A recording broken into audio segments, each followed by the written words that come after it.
Hello అండి, welcome back to my channel. ఈరోజు topic వచ్చేసి యావరేజెస్ అండి. యావరేజెస్లో ప్రీవియస్గా ఇచ్చిన క్వశ్చన్స్ని నేను ఎక్స్ప్లెయిన్ చేయబోతున్నాను. ఫస్ట్ క్వశ్చన్ చూద్దామండి. They are 5 boxes in a box hold. ఒక బాక్స్ హోల్డ్లో 5 బాక్సెస్ ఉన్నాయంటండి. The weight of the first box is 40 kg. ఆ 5 బాక్సెస్లో ఫస్ట్ బాక్స్ అంటండి 40 kgs ఉన్నదంట. అలాగే the weight of the second box is 50% higher than the weight of the third box. First box ఏమో 40 kgs ఉన్నదంటండి. అలాగే second box ఏమో third box కంటే కూడా 50% హయ్యర్ వెయిట్ ఉన్నదంట. హూస్ వెయిట్ ఈజ్ అంటే థర్డ్ బాక్స్ వెయిట్ అంట is 25% higher than the first box. So first box కంటే 25% ఎక్స్ట్రా ఉందంట. చూడండి, చేసేద్దామండి. 5 బాక్సెస్ ఉన్నాయి అంటున్నారు కదండి. 5 బాక్స్ నేను 1 2 3 4 5తో నేను వచ్చేసాను. సో ఫస్ట్ బాక్స్ ఏమో 40 kgs ఉందంటండి. ఫస్ట్ బాక్స్ 40 kgs ఉంది. అలాగే సెకండ్ బాక్స్ ఏమో థర్డ్ బాక్స్ మీద 50% హయ్యర్ ఉందంట. అలాగే థర్డ్ బాక్స్ ఏమో ఫస్ట్ బాక్స్ మీద 25% ఎక్కువ ఉందంట. ఫస్ట్ బాక్స్ మీద 25%. మీకు చెప్పాను కదండి, 25% అంటే ఎంతండి? 1/4 అని చెప్పాను కదా. సో 40/4 అంటే ఎంతండి? 10. 40/4 అంటే 10. అంటే థర్డ్ బాక్స్ అనేది ఫస్ట్ బాక్స్ మీద 10 ఎక్కువ ఉందంటండి. 10 ఎక్కువ ఉన్నది అంటే 40కి 10 కలిపితే ఎంతండి? 50. 40కి 10 కలిపితే ఎంతండి? 50. ఒకసారి చూడండి, 25% ఎక్కువ ఉందంటున్నారు కాబట్టి ఏం చేశాను? 40/4 అంటే 10 అంటే 10 ఎక్కువ ఉన్నదనమాట. సో ఇక్కడ చూడండి, సెకండ్ బాక్స్ మీద 50% ఎక్కువ ఉన్నదంట. థర్డ్ బాక్స్ మీద సెకండ్ బాక్స్ అనేది 50% ఎక్కువ ఉన్నదంట. 50% అంటే ఎంతండి? 1/2. సో 50/2 అంటే ఎంతండి? 25. అంటే థర్డ్ బాక్స్ మీద సెకండ్ బాక్స్ అనేది 25 ఎక్కువ ఉన్నదంట. అంటే 50 + 25 అంటే ఎంతండి? 75. సో సెకండ్ బాక్స్ అనేది 75 kgs ఉన్నదంటండి. అలాగే the fourth box at 150 kg. So fourth box ఎంత వెయిట్ ఉన్నదనేది డైరెక్ట్గా ఇచ్చేసారు. ఎంతండి? అది 150 kg ఉందంట. Is 50% heavier than the fifth box. అంటే చూడండి, ఈ ఫోర్త్ బాక్స్ అనేది ఫిఫ్త్ బాక్స్ మీద 50% ఎక్కువ ఉన్నదంట. ఫిఫ్త్ బాక్స్ మీద ఎక్కువ ఉన్నదంటండి. అంటే ఫిఫ్త్ బాక్స్ అనేది 50% తక్కువ ఉంటుంది, రైట్? చూడండి, ఫిఫ్త్ బాక్స్ మీద 50% ఎక్కువ ఉన్నది. అంటే ఫర్ ఎగ్జాంపుల్ ఫిఫ్త్ బాక్స్ అనేది 100 అనుకుంటే 100కి 50 కలిపి 150 అయ్యింది. సరిపోయిందండి. ఎందుకంటే 50%. చూడండి, ఫర్ ఎగ్జాంపుల్ ఫిఫ్త్ బాక్స్ అనేది 100% అనుకుంటే 50% ఎక్కువ ఉందంటున్నారు. అంటే 100% + 50% అంటే 150% ఉన్నదన్నమాట. ఫోర్త్ బాక్స్ అనేది 150% ఉన్నదన్నమాట. అంటే 150% 150 అయితే 100% ఎంత అవుతుందండి? 150% 150 అయితే 100% ఎంత ఉంటుందండి? 100% ఎంత ఉంటుందండి? 100 ఉంటుంది. 150% 150 అయితే 1% ఎంతండి? 1% 1 అయితే 100% ఎంతండి? 100. సో ఇప్పుడు మనకి 5 బాక్సెస్ యొక్క వెయిట్ వచ్చేసాయి. మనల్ని ఏం క్యాలిక్యులేట్ చేయమంటున్నారు? Find the difference in the average wait of the 4 heaviest boxes and the 4 lightest boxes. అంటే 4 హెవియెస్ట్ బాక్సెస్ యొక్క యావరేజ్, అలాగే 4 లైటెస్ట్ వెయిట్ ఉన్న బాక్సెస్ యొక్క యావరేజ్ కట్టి వాటి యొక్క డిఫరెన్స్ అనేది మనల్ని క్యాలిక్యులేట్ చేయమంటున్నారు. ఒకసారి చూడండి, 4 హెవియెస్ట్ బాక్సెస్ అంటే ఇందులో తక్కువ ఉన్న బాక్స్, ఏ బాక్స్ అయితే తక్కువ వెయిట్ ఉంటుందో అది ఎలిమినేట్ చేస్తే మిగిలిన 4 ఏమవుతాయంటే హైయెస్ట్ వెయిట్ ఉన్న బాక్సెస్ అవుతాయి. సో ఈ 5 బాక్సెస్లో అన్నిటికంటే తక్కువ వెయిట్ ఉన్నది ఏంటండి? తక్కువ వెయిట్ ఉన్నది 40 కాబట్టి రిమైనింగ్ ఈ 4 అనేవి హెవియెస్ట్ బాక్సెస్ అవుతాయి. సో హెవియెస్ట్ బాక్సెస్ అంటే యాడ్ చేసేయండి. 100, అలాగే 150, 250, 300, 375. సో సమ్ చేశానండి నేను. సమ్ వచ్చేసి 375 అయింది. యావరేజ్ అంటే /4, ఎందుకంటే 4 బాక్సెస్ యొక్క యావరేజ్ క్యాలిక్యులేట్ చేస్తున్నాం కాబట్టి. అలాగే హెవియెస్ట్ బాక్సెస్ ఎలా అయితే క్యాలిక్యులేట్ చేసామో అలాగే లైటెస్ట్ బాక్సెస్ యొక్క యావరేజ్ కూడా మనం క్యాలిక్యులేట్ చేసేద్దాము. లైటెస్ట్ అంటే ఏంటండి? హెవియెస్ట్ ఏదైతే ఉంటుందో దాన్ని ఎలిమినేట్ చేశారనమాట. చూడండి 4th బాక్స్ అన్నిటికంటే ఎక్కువ ఉంది కాబట్టి దాన్ని తీసేయండి. ఇప్పుడు చూడండి ఎంత వచ్చిందండి, 100 + 50 ఏమో 150, 150 40 190, సో 190 75 ఎంతండి 165, సో 165/4. యాక్చువల్గా నేను ఇది ఎందుకు సింప్లిఫై చేయలేదంటే 4 బాక్సెస్ అంటున్నారు, అంటే డినామినేటర్లో నెంబర్ ఆఫ్ బాక్సెస్ సేమ్ కదండి, నెంబర్ ఆఫ్ బాక్సెస్ అనేవి సేమ్ కాబట్టి నేను ముందు సింప్లిఫై చేయలేదన్నమాట. ఇన్ కేస్ మీరు సింప్లిఫై చేసుంటే మనకి ఆన్సర్ అనేది కొంచెం కాంప్లికేట్ అయ్యేది. చూడండి డిఫరెన్స్ తీసేయండి, 375లోంచి 165 తీస్తే ఎంతండి 110, సో 110/4. 110/4 అంటే ఏంటండి, యాక్చువల్గా 100 అయితే 25 అవుతుంది, 100 అయితే 25 అవుతుంది, కానీ 100 కంటే ఎంత ఎక్కువ ఉందండి, 10 ఎక్కువ ఉంది. సో 10/4 అంటే 2.5, 10/4 అంటే 2.5. ఏం చేశానండి 110ని ఏం చేశానంటే 100 + 4 అని రాశాను. 110ని ఏం చేశానంటే 100 + 10/4 అని రాశాను. సో ఈ 100 4లో 25 టైమ్స్ పోతే, ఈ 100 4లో 25 టైమ్స్ పోతే 10 ఏమో 2.5 టైమ్స్ పోతుంది, అంటే 25 + 2.5 అంటే ఎంతండి 25 + 2 27, 27.5, సో 27.5 అయిందనమాట. నెక్స్ట్ సమ్ చూద్దామండి. The average of n numbers is Z. ఒక n నెంబర్స్ యొక్క యావరేజ్ అనేది జెడ్ అయిందంటండి. If the number X is replaced by the number X Z. So అందులో ఒక నెంబర్ ఎక్స్ అనే నెంబర్ అనేది ఎక్స్ డాష్తో రీప్లేస్ అయితే అప్పుడు యావరేజ్ అనేది ఏమైందంటండి జెడ్ డాష్ అయిందంట. సో మనల్ని ఏం క్యాలిక్యులేట్ చేయమంటున్నారంటే N Z dash X and X dash యొక్క రిలేషన్షిప్ క్యాలిక్యులేట్ చేయమంటున్నారు. ఇది చాలా ఈజీ అండి, క్వశ్చనే జస్ట్ కొంచెం కష్టంగా కనిపిస్తుంది అంతే. చూడండి యావరేజ్ ఆఫ్ n నెంబర్స్ యొక్క యావరేజ్ ఎంత అంటున్నారండి జెడ్ అంటున్నారు, అంటే ఇక్కడ సమ్ ఏమవుతుంది యావరేజ్ n నెంబర్స్ యొక్క యావరేజ్ జెడ్ అంటే సమ్ ఎంత అవుతుందండి nz అవుతుంది, రైట్. సమ్ అనేది nz అవుతుంది. సో ఈ సమ్లోంచి ఎక్స్ని తీసేసారు అంటున్నారు కదండి. If the number X is replaced by the number X Z అంటున్నారు, అంటే ఈ సమ్లోంచి ఎక్స్ని తీసేసి ఎక్స్ జెడ్ని ప్లేస్ చేశారు. ఎక్స్ ప్లేస్లో ఎక్స్ జెడ్ అనేది ప్లేస్ చేస్తే యావరేజ్ అనేది ఏమైందండి జెడ్ అయింది. యావరేజ్ అనేది జెడ్ అయింది అంటే చూడండి సమ్ బై నెంబర్ చేస్తే, సమ్ బై ఎన్ని నెంబర్ ఉన్నాయో అన్ని నెంబర్ చేస్తే మనకి యావరేజ్ వస్తుంది. కానీ ఎన్ నెంబర్స్ అండి ఎన్ నెంబర్సే అవుతుంది, ఇప్పుడు కూడా ఎన్ నెంబర్సే అవుతుంది. ఎందుకంటే ఎక్స్ ప్లేస్లో ఎక్స్ డాష్ అంటే ఒక నెంబర్ తీసేసాము, ఒక నెంబర్ పెట్టాము, సో ఎన్ అనేది అట్లాగే ఉంది. కానీ ఈ యావరేజ్ దేనికి ఈక్వల్ అంటున్నారండి జెడ్ డాష్కి ఈక్వల్ అంటున్నారు. సో జెడ్ డాష్కి ఈక్వల్ అయితే మనల్ని రిలేషన్ క్యాలిక్యులేట్ చేయమంటున్నారు కదండి, చేసేయండి. So N Z minus X plus X dash equal to ఈ ఎన్నిటి వెళ్తే ఎన్ జెడ్ డాష్ అవుతుంది. ఏమవుతుందండి ఎన్ జెడ్ డాష్ అవుతుంది. సో ఏం చేద్దాం, ఈ ఎన్ జెడ్ డాష్ని ఇటు, అలాగే ఈ ఎక్స్ డాష్ని అటు పంపించేయండి. చూడండి ఏమవుతుందంటే N Z minus N Z dash equal to X minus X dash అవుతుంది, రైట్. సో ఇందులోంచి ఎన్ కామన్ తీసేయండి, ఎన్ కామన్ తీస్తే ఏమవుతుందండి Z minus Z dash into N equal to X minus X dash అవుతుంది, అంతేనండి. సో చూడండి మనకున్న ఆప్షన్స్లో అన్నిటిలోనూ 1/n వచ్చింది. అందుకని ఏం చేస్తారంటే ఈ ఎన్ని ఇటు పక్కకు తీసుకెళ్ళండి, ఈ ఎన్ని ఇటు పక్కకు తీసుకెళ్ళి ఈ జెడ్ డాష్ని ఈ ఎన్ని ఇటు పక్కకు తీసుకెళ్ళి అలాగే ఈ ఎక్స్ డాష్ని ఇటు పక్కకు తీసుకొచ్చేయండి. సో ఇటు వెళ్తే ఇక్కడ ఏముందండి ఎన్, అటు పక్కకు తీసుకెళ్తే ఏమవుతుంది 1/n అవుతుంది. అలాగే ఇక్కడ ఎక్స్ డాష్ కాస్త ఏమవుతుందండి Z minus Z dash by X minus X dash equal to 1/n అవుతుంది. ఇది మనకి వచ్చినటువంటి రిలేషన్షిప్. అలాంటి రిలేషన్షిప్ ఎక్కడుందండి చూడండి 1/n Z minus Z dash ఉందండి, న్యూమరేటర్లో ఉంది, అంటే ఈ ఆప్షన్ కాదు, ఇది కూడా కాదు, అలాగే ఇది కూడా కాదు, ఎందుకంటే కింద ఇక్కడ జెడ్ డాషే ఉంది.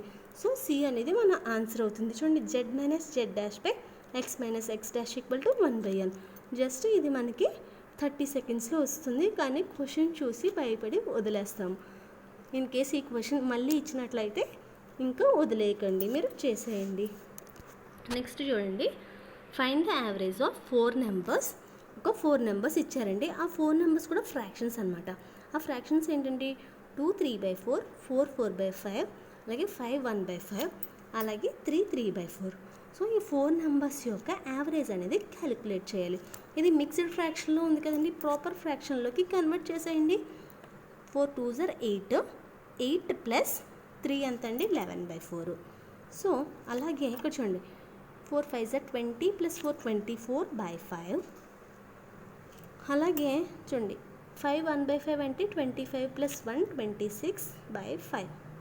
ఏం చేస్తామండి, జస్ట్ ఈ 2 నెంబర్స్ని మల్టిప్లై చేసి పైన ఇక్కడ ఏదైతే నెంబర్ ఉంటుందో దాన్ని యాడ్ చేస్తున్నాం. చూడండి మళ్ళీ చెప్తున్నాను, ఏం చేస్తున్నామంటే 4 3s are ఎంతండి, 12. సో 12కి ఇక్కడ ఏదైతే నెంబర్ ఉందో దాన్ని యాడ్ చేస్తాం అనమాట. సో 4 3s are 12 ప్లస్ పైన 3 ఉంది కాబట్టి 12 ప్లస్ 3 ఎంత అయిందండి, 59. సో ఈ నెంబర్స్కి మనం యావరేజ్ అనేది క్యాలిక్యులేట్ చేయాలి. అంటే ఏం చేయాలండి, ప్లస్ చేయాలన్నమాట. చూడండి నేనైతే ఎలా చేస్తానంటే, కింద డినామినేటర్లో ఇవి 2 4లు ఉన్నాయి, ఇవి 2 5లు ఉన్నాయి కాబట్టి నేను ఈ 2 యాడ్ చేసేస్తాను, ఈ 2 యాడ్ చేసేస్తాను. ఎందుకంటే నాకు చాలా ఫాస్ట్గా ఆన్సర్ రావాలి కాబట్టి. చూడండి 11 ప్లస్ 15 ఎంతండి, 26/4. డైరెక్ట్గా ఎందుకు వేసేసామంటే కింద డినామినేటర్స్ అనేవి సేమ్ కాబట్టి పైన న్యూమరేటర్స్ని కలిపేశాను. ఇది కూడా అలాగే కలిపేయండి. 24 ప్లస్ 26 అంటే ఎంతండి, 50. సో 50/5 అంటే 10. ఓకేనండి, సో 10. సో ఇప్పటి వరకు మనం ఏం చేసామండి, సమ్ చేసాం. సో సమ్ను అలాగే ఉంచేయండి. మనకి ఏమొచ్చిందండి, 26/4 ప్లస్ 10 వచ్చింది. మనకి సమ్ వచ్చేసిందండి. మనం యావరేజ్ కావాలంటే ఏం చేయాలండి, sum by number of numbers. So number ఎంతండి, ఎన్ని నెంబర్స్ ఉన్నాయి, టోటల్ 4 నెంబర్స్ ఉన్నాయి. అంటే 1/4 ఇంటూ 26/4 ప్లస్ 10. సో చూడండి ఇది 2 టైమ్స్, ఇది 13 టైమ్స్ 2 టేబుల్లో పోతుంది, రైట్. ఇక్కడ చూడండి 13/4 ఉందండి, 13/8 ఉంది. చూడండి ఏం చేశానంటే ఈ 4తో మల్టిప్లై చేశాను. సో పైన న్యూమరేటర్ మల్టిప్లై చేసేయండి. 1 ఇంటూ 13 అంటే 13, అలాగే డినామినేటర్ని మల్టిప్లై చేసేస్తే 4 2s are 8. సో ప్లస్ వేసేయండి. సో 1/4 ఇంటూ 10, 1/4 ఇంటూ 10 అంటే ఎంతండి, 2.5. డైరెక్ట్గా మనం ఫస్ట్ సమ్లో చేసాం కదండి. చూడండి 10/4 అంటే 2.5, సేమ్ 10/4 అంటే 2.5. ఇక్కడ చూడండి 13/8 అంటే ఎన్ని టైమ్స్ పోతుందండి, 8 13లో 1 టైం పోతుంది. 1 టైం పోయినా ఇంకా రిమైండర్ ఎంత వస్తుందండి, 5 రిమైండర్ వస్తుంది, రైట్. 5 అనేది రిమైండర్ వస్తుంది. సో ఆ 5 మళ్ళీ 8 టేబుల్లో ఎన్ని టైమ్స్ పోతుందండి, హాఫ్ టైమ్స్ పోతుంది. ఎందుకంటే ఒకసారి చూడండి 8లో హాఫ్ ఎంతండి, 4. 8లో హాఫ్ 4 అంటే 4 కంటే కూడా 1 ఎక్కువ ఉన్నది. అంటే ఏంటండి, దాని అర్థం ఏంటండి, చూడండి 8 ఖచ్చితంగా 1 టైం పోతుంది, ఇంకా రిమైండర్ అనేది 5 ఉన్నది. అంటే చూడండి 8లో హాఫ్ అంటే 4 కాబట్టి ఖచ్చితంగా హాఫ్ టైం పోతుంది. హాఫ్ టైం అంటే ఎంతండి, 0.5. అంటే ఒక 1.5 టైమ్స్ ఖచ్చితంగా పోతుంది. 1.5 టైమ్స్ ఖచ్చితంగా పోతుంది. స్టిల్ ఇంకా కొంచెం రిమైండర్ అంటే 1 రిమైండర్ వచ్చింది. ఆ 1 రిమైండర్ గురించి పక్కన పెట్టేయండి. సో ఆన్సర్స్ ఏంటంటే ఇక్కడతో మనకి ఆన్సర్ వస్తుందా లేదా అనేది చూద్దాం. ఇక్కడతో మనకి ఆన్సర్ వచ్చేస్తుందా లేదా అనేది చూద్దాం. ఇన్ కేస్ రాకపోతే అప్పుడు ఫర్దర్గా ఇంకా సింప్లిఫై చేద్దాం. చూడండి ఇక్కడ 2 + 1 3 వచ్చింది, 3 + 0.5 ఇక్కడ వచ్చింది, అలాగే ఇక్కడ 0.5 వచ్చింది. అంటే ఆన్సర్ అనేది 4కి ఎక్కువ ఉండాలి. ఎందుకంటే మనం ఇంకా వస్తుంది, మనకి ఇంకా ఇక్కడ వాల్యూ ఇంకా వస్తుంది, కానీ మనం ఇక్కడతో ఆన్సర్ వచ్చేస్తుందో లేదో చెక్ చేస్తున్నాం. అంటే 4 కంటే ఎక్కువ ఉండాలి. చూడండి ఫస్ట్ ఆప్షన్లో 4కి ఎక్కువ ఉంది, సెకండ్ ఆప్షన్ లేదు, థర్డ్ ఆప్షన్ లేదు, ఫోర్త్ ఆప్షన్ లేదు. అంటే ఇంకా డైరెక్ట్గా ఆన్సర్ పెట్టేయచ్చు కదండి, కదా. అందుకే నేను డైరెక్ట్గా ఆన్సర్ అనేది పెట్టేశాను. సో ఇంకా ఇక్కడ వాల్యూ ఎంత వస్తుందంటే మేబీ ఇది అంతా పోగా ఈ 5 కాదు, ఒక 6 పాయింట్ సంథింగ్ ఎంతో వస్తుందేమో. అందుకనే 0.125 ఇచ్చారు, 0.125 అనేది ఇచ్చారు. ఒకసారి నెక్స్ట్ సమ్ చూద్దామండి. The average age of class of 39 students is 15 years. So ఒక క్లాస్లో 39 స్టూడెంట్స్ ఉన్నారండి. వాళ్ళ యొక్క యావరేజ్ ఏజ్ వచ్చేసి 15 years అంట. అలాగే the teacher age be included. So teacher age అనేది ఇంక్లూడ్ చేయడం వల్ల వాళ్ళ యావరేజ్ అనేది 3 months పెరిగిందంటండి.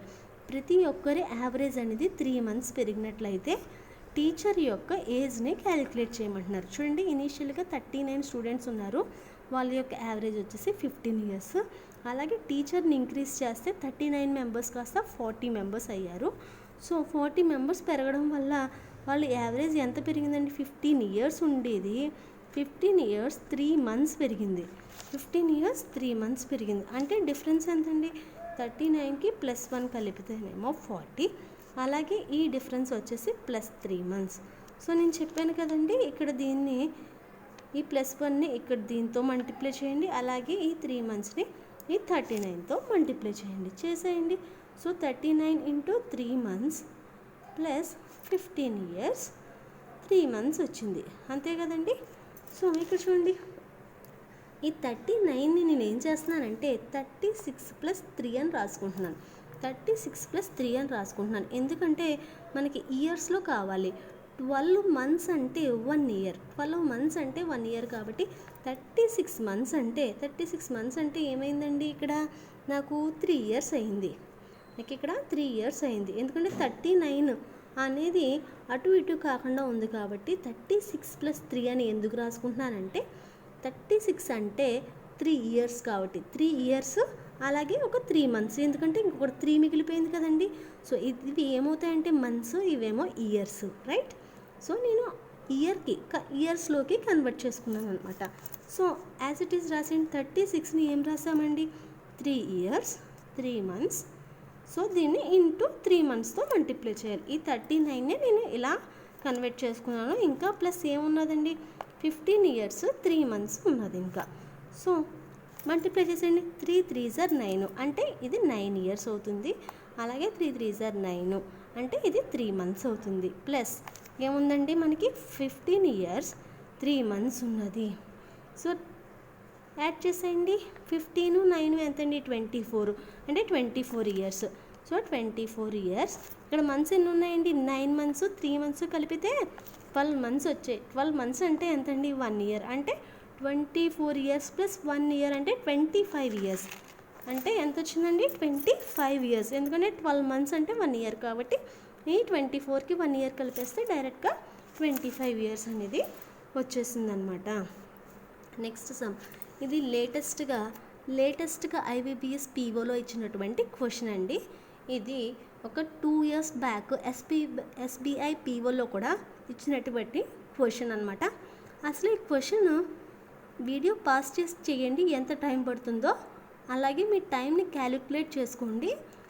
ఇప్పుడు నేను చెప్పే టెక్నిక్ ఒకసారి చూడండి, మీకు నేను చెప్పేదానికి ఎంత టైం అనేది డిఫరెన్స్ వస్తుందో. The average age of A group of persons going for picnic is 16 years. So కొంతమంది పర్సన్స్ పిక్నిక్కి వెళ్ళారంటండి. వాళ్ళ యొక్క యావరేజ్ ఏజ్ వచ్చేసి 16 years అంటండి. 20 new persons with an average age of 15 years join the group on the spot.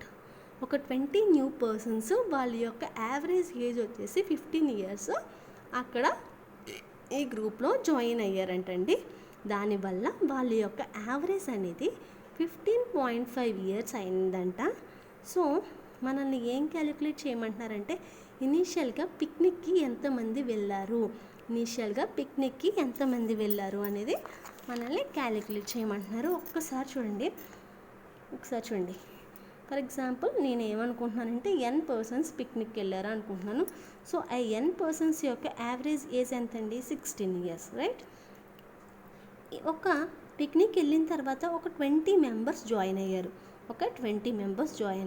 So ఆ 20 members join అవ్వడం వల్ల ఈ మొత్తం గ్రూప్ అంటే ముందు n అలాగే తర్వాత 20 అంటే ముందు n + 20 ముందు ఒక n members అలాగే జాయిన్ అయిన 20 membersతో కలిపి మొత్తం అందరి యావరేజ్ 15.5 years అయిందంట.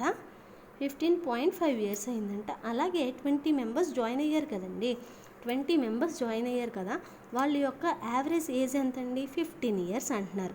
వాళ్ళ యొక్క యావరేజ్ ఏజ్ అనేది 15 ఇయర్స్ అంటున్నారు. ఒక్కసారి చూడండి, ముందు n మెంబర్స్ యొక్క యావరేజ్ ఎంత ఉందండి? 16 ఉంది. కానీ ఆ 20 మెంబర్స్ జాయిన్ అవ్వడం వల్ల ఎంత అయిందండి?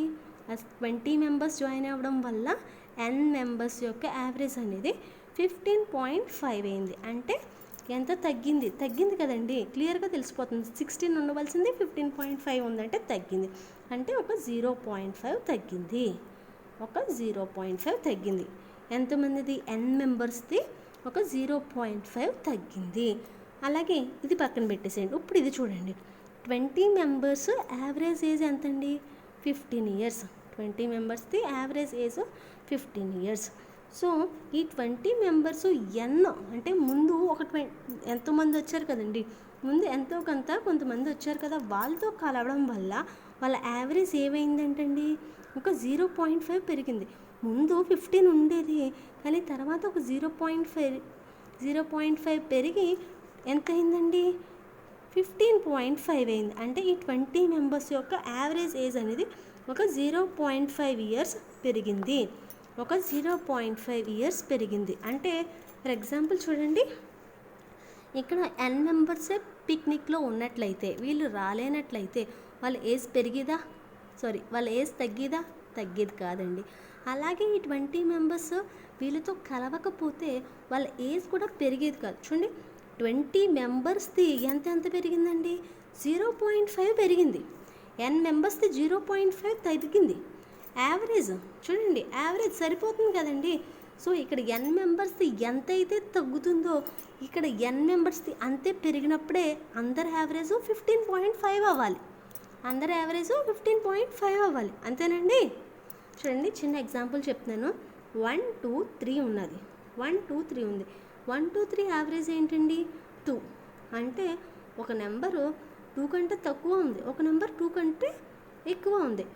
ఒక నెంబర్ ఉంది కదండి, అది 2 కంటే ఎంత తక్కువ ఉందండి? 1 తక్కువ ఉంది.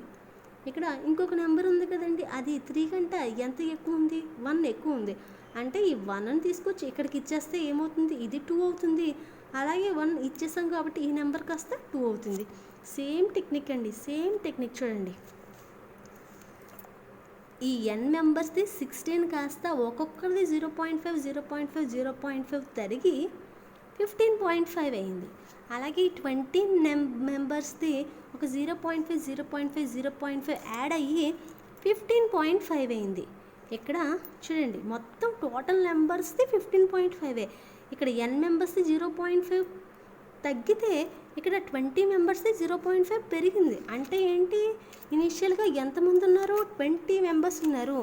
ఇనీషియల్గా ఎంతమంది ఉన్నారండి? 20 మెంబర్స్ ఉన్నారు. కాబట్టి మొత్తం టోటల్ ఇద్దరిది కలిపి 15.5 అయ్యింది. 15.5 అయ్యింది. కావాలంటే ఒకసారి చెక్ చేసుకోండి, సేమ్ ఆన్సర్ వస్తుంది. జస్ట్ జస్ట్ 2 సెకండ్స్ ట్రిక్ అండి ఇది. జస్ట్ 2 సెకండ్స్లో యావరేజెస్ బాగా ప్రాక్టీస్ చేసినట్లయితే 2 సెకండ్స్లో పెట్టేయచ్చు. ఎందుకు?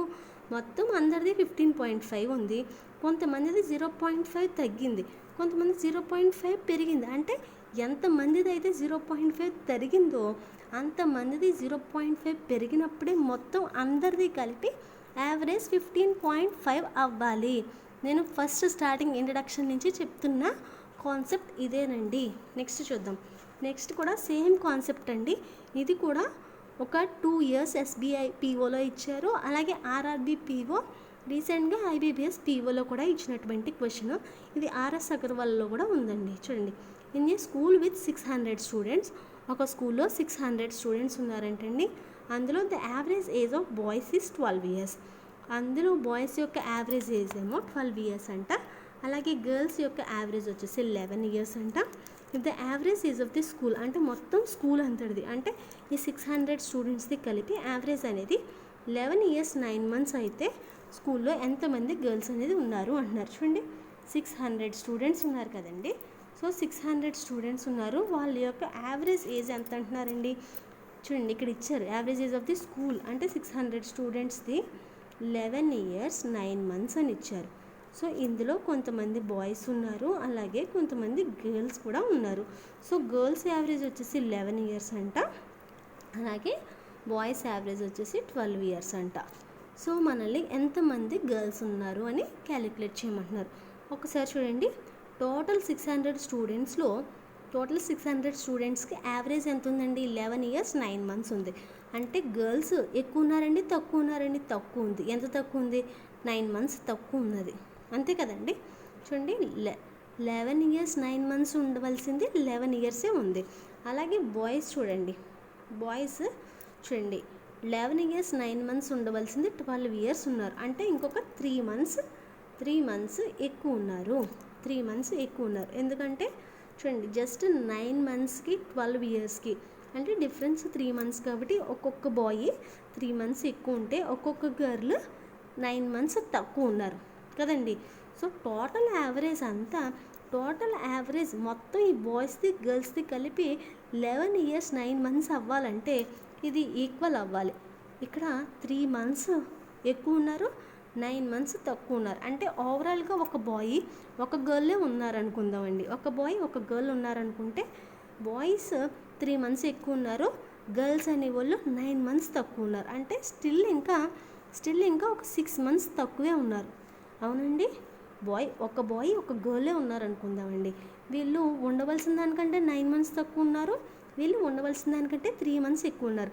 సో 1 అనుకుంటే చూడండి, 3 మంత్స్ ఎక్కువ, 9 మంత్స్ తక్కువ. అంటే నేను ఏమని చెప్పానండి, ఎక్కువని పాజిటివ్తో, తక్కువని నెగిటివ్తో ఇండికేట్ చేయమన్నాను. సో 3 - 9 అంటే -6, అంటే స్టిల్ ఇంకా 6 తక్కువ ఉన్నారు. సో స్టిల్ 6 తక్కువ ఉన్నారంటే ఎంతమంది బాయ్స్ ఉంటే ఆ 6 అనేది కవర్ అవుతుందండి? ఎంతమంది బాయ్స్ ఉంటే 6 అనేది కవర్ అవుతుంది? ఒక బాయ్ 3 కవర్ చేస్తుంటే 2 బాయ్స్ కలిపి 6ని కవర్ చేస్తారు. అంటే చూడండి, ఒక్క గర్ల్ ఉన్నారనుకోండి, ఫర్ ఎగ్జాంపుల్ ఈ గర్ల్ బాయ్స్ రేషియో క్యాలిక్యులేట్ చేద్దాం. ఇక్కడ గర్ల్స్ ఒక్క గర్ల్ ఉంటే ఎంతమంది బాయ్స్ ఈక్వల్ చేస్తున్నారండి? చూడండి, ఒక్క బాయ్ ఒక గర్ల్ ఉన్నారు అనుకుందాం, అంటే 9 మంత్స్ తక్కువ ఉన్నారు. సో 6 మంత్స్ తక్కువ ఉన్నారు కదండి ఒక బాయ్ ఒక గర్ల్తో. అంటే 3 బాయ్స్, అంటే ఒక గర్ల్కి 3 బాయ్స్ ఉంటేనే లెవెల్ అవుతుంది. ఎందుకు చూడండి, 3 బాయ్స్ ఉన్నారండి, అంటే 3 × 3 = 9 ఎక్కువ ఉన్నారు. ఒక్క గర్లే ఉన్నారు, అంటే 9 మంత్స్ తక్కువ ఉన్నారు. ఇక్కడ 9 మంత్స్ ఎక్కువ, 9 మంత్స్ తక్కువ. సో టోటల్ టాలీ అయిపోయింది, 0 అయిపోయింది. ఎందుకంటే 9 - 9, సో 0 అయిపోయింది.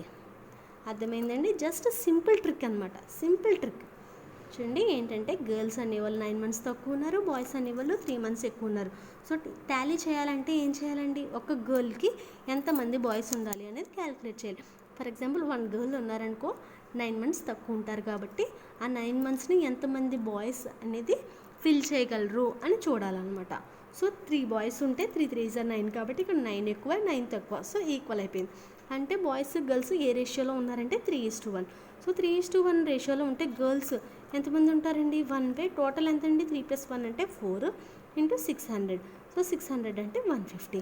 సో టోటల్ ఎంతమంది ఉన్నారంటే 150. సో గర్ల్స్ ఎంతమంది ఉన్నారంటే 150 అనమాట. నెక్స్ట్ సమ్ చూద్దామండి. ఇది IBPS క్లర్క్లో రీసెంట్గా ఇచ్చినటువంటి క్వశ్చన్ అనమాట. If the average of n numbers is 32, ఒక n నెంబర్స్ యొక్క యావరేజ్ అనేది 32 అయితే అందులో if 3/4 of the numbers are increased by 4, ఆ n నెంబర్స్లో 3/4 నెంబర్స్ని 4తో ఇంక్రీజ్ చేసి అలాగే రిమైనింగ్ని 6th డిక్రీజ్ చేస్తే న్యూ యావరేజ్ ఎంత వస్తుంది అని అడుగుతున్నారు. క్వశ్చన్ మళ్ళీ చూద్దామండి. n నెంబర్స్ యొక్క యావరేజ్ 32 అయింది. ఆ n నెంబర్స్లో 3/4 నెంబర్స్నేమో ఒక 4 ఇంక్రీజ్ చేశారు. అలాగే రిమైనింగ్ ఏవైతే నెంబర్స్ ఉంటాయో అవి 6 డిక్రీజ్ చేస్తే న్యూ యావరేజ్ అనేది ఎంత వస్తుంది అని అడుగుతున్నారు. చూడండి, 3/4 ఆఫ్ ది నెంబర్స్ అంటున్నారు కాబట్టి నేను ఏమనుకుంటున్నానంటే n = 4 అనుకుంటున్నాను. n = 4 అని ఎందుకు అనుకుంటున్నానంటే డినామినేటర్లో 4 ఉంది కాబట్టి నాకు క్యాలిక్యులేషన్ ఈజీ అవుతుంది. కాబట్టి n = 4 అంటే 4 నెంబర్స్ ఉన్నాయి, ఆ 4 నెంబర్స్ యొక్క యావరేజ్ 32 అనుకుంటున్నాను. సో చూడండి, 3/4 నెంబర్స్ని ఏం చేశారు అంటే 3/4 × 4 అంటే ఎంత? 3 వస్తుంది. అంటే 3 నెంబర్స్ని ఏం చేశారంటే 4 ఇంక్రీజ్ చేశారు. అలాగే ఇంకా రిమైనింగ్ అంటున్నారు, అంటే ఇంకా రిమైనింగ్ ఎంత ఉంటాయండి, 3 నెంబర్స్ పోగా ఇంకా రిమైనింగ్ 1 నెంబర్ ఉంటుంది. అది ఏం చేశారంటే 6 డిక్రీజ్ చేశారు. 3 నెంబర్స్ని 4 ఇంక్రీజ్ చేశారు. అంటే టోటల్ ఎంత ఇంక్రీజ్ అయిందండి, 12 ఇంక్రీజ్ అయింది. ఎందుకంటే ఒక్క నెంబరు 4 ఇంక్రీజ్ అయితే 3 నెంబర్స్ కలిపి 12 ఇంక్రీజ్ అవుతాయి. 1 నెంబర్ 6 డిక్రీజ్ అయింది. అంటే టోటల్ ఎంత అయిందండి, టోటల్ ఎంత డిఫరెన్స్ వచ్చింది, +12 -6 అంటే 6 పెరిగిందా తరిగిందా, ప్లస్సే వచ్చింది. ప్లస్ వచ్చిందంటే పెరిగింది, అంటే +6 పెరిగింది. ఈ 6ని ఏం చేయాలండి, ఎన్ని నెంబర్స్ ఉంటాయో ఆ నెంబర్స్కి ఈక్వల్గా షేర్ చేయాలని చెప్పాను, ఈక్వల్గా షేర్ చేయాలని చెప్పాను. సో 6/4 అంటే ఎంతండి, 1.5. అంటే యావరేజ్ అనేది 1.5 పెరిగింది. యావరేజ్ అనేది 1.5 పెరిగింది. ముందు ఎంత ఉండేది, 32 ఉంటే ఒక 1.5 పెరిగితే ఎంత వస్తుందండి, 33.5 వస్తుంది. 33.5 వస్తుంది. n = 4కి ఇలా వచ్చింది, కానీ n = వేరే సంథింగ్ ఏది తీసుకున్నా రాదనుకుంటారు. ఒకసారి చేసి చూడండి, ఏం తీసుకున్నా ఇదే ఆన్సర్ వస్తుంది. ఏం తీసుకున్నా 33.5 వస్తుంది. సింపుల్గా, చాలా సింపుల్గా తేల్చేసామండి.